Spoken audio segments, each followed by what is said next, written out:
Let's transition now to the inside of Lumen world, like his Severance, the Severance part of his day.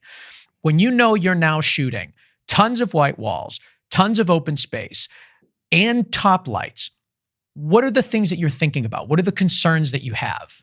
The camera was going to be extremely important. You know, we needed something that wouldn't have a look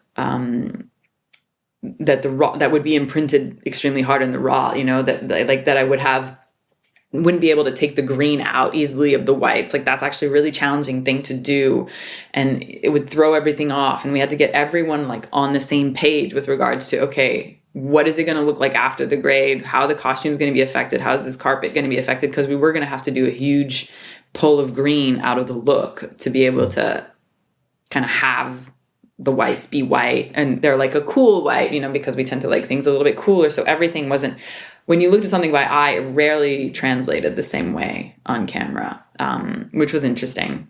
But yeah, we went with the Sony Venice because I think it's, first of all, one of the cameras that handles contrast the best. The way it handles highlights and HDR is amazing. Because Ben does like contrast a lot. So I definitely have to crank it in post, and it can be a little scary because we're like riding super high in the highlights. Also, we're shooting vintage lenses from Panavision C-series and some old zooms, and nothing matches. It was like a DIT and colorist's worst nightmare also. I'm surprised to hear you were using vintage lenses because there's such a crispness to it, and like almost like a what is the word? Like a sterile, I don't know the word for that, but there's like this sterile sort of nature about the place that just seemed to me like it would lend itself to like the crispest, sharpest lens possible. It's interesting to hear that you guys chose vintage. Well, I think we could have shot it spherical and sharp and super clean. I mean, we had a very varied package. Also, like the big wides were shot spherical just because we didn't want to do, like, we didn't want bending. That wasn't something we were trying to achieve. We weren't trying to like make it look anamorphic for anamorphic, but, and it wasn't important to make it look like film either. That was not a goal of ours. We didn't add any grain on it. I was shooting 2500 ASA, which I usually shoot with the Venice. But still, texture for me is extremely important.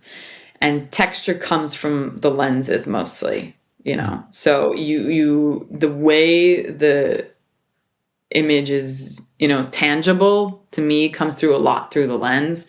And the fact that we had the C-series mostly, it kind of just gave us that middle ground, you know. It's crisp because it's white on black. I think that's where you're getting the crispness of it. It's the nature of the image as well, like what we're shooting, and the contrast. But the lens kind of helps buffer that a little bit, because I think if it was spherical and super, super sharp, it would be so aggressive, you know, like it would almost feel like it'd be etched. So I don't know what that would really look like. I don't think there are any shows really shot like that I can like refer to, but I think that the C-series kind of helped soften some things down a little bit, you know.